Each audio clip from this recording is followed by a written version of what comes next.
ప్రాథమిక ఎంక్వైరీలో భాగంగానే శాంతిని సస్పెండ్ చేసినట్లు చెప్పారు దేవాదాయ శాఖ మంత్రి ఆనం రామ్ నారాయణ రెడ్డి. తుది నివేదిక ఆధారంగా తదుపరి చర్యలుంటాయన్నారు.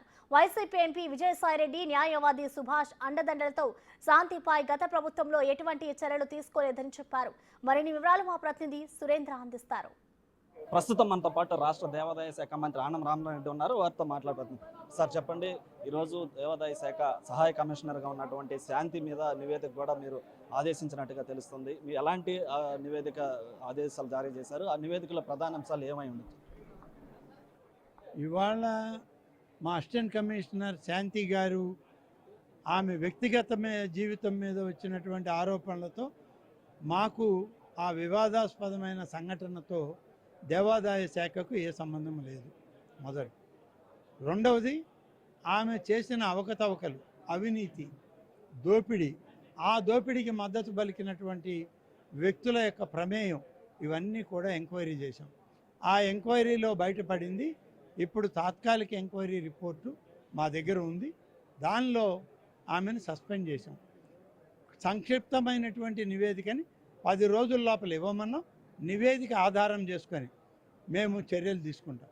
కానీ ఆమె ఇన్ని చర్యలు గడిచిన 4 ఏళ్లుగా చేస్తున్నా దేవాదాయ శాఖ నివేదికలు ఇచ్చినా ప్రభుత్వం దాన్ని అమల్లోకి తేలేదు. ప్రభుత్వం దాన్ని తొక్కిపెట్టింది. దీనికి కారణం అక్కడ పార్లమెంటు మెంబర్గా ఉన్నటువంటి అవినీతి, భూ కుంభకోణాల్లో కూరుకుపోయిన, అరాచక పరిపాలన సృష్టించిన రాజ్యసభ సభ్యుడు, వైసీపీ నాయకుడైన ట్విట్టర్ తాత విజయసాయిరెడ్డి. అలాగే రెండవది, పార్లమెంట్ మన గవర్నమెంట్ అధికారి, న్యాయ శాఖలో ఉన్నటువంటి గవర్నమెంట్ ప్లేడర్ అయిన సుభాష్ రెడ్డి.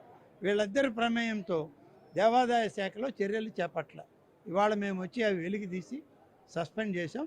పూర్తి నివేదిక మరొక 10 రోజుల్లో ఆమె ప్రాంతానికి సంబంధించి వస్తుంది. దాని మీద ఏ రకమైన చర్యలు తీసుకోవాలో ముఖ్యమంత్రికి నివేదించడం జరుగుతుంది.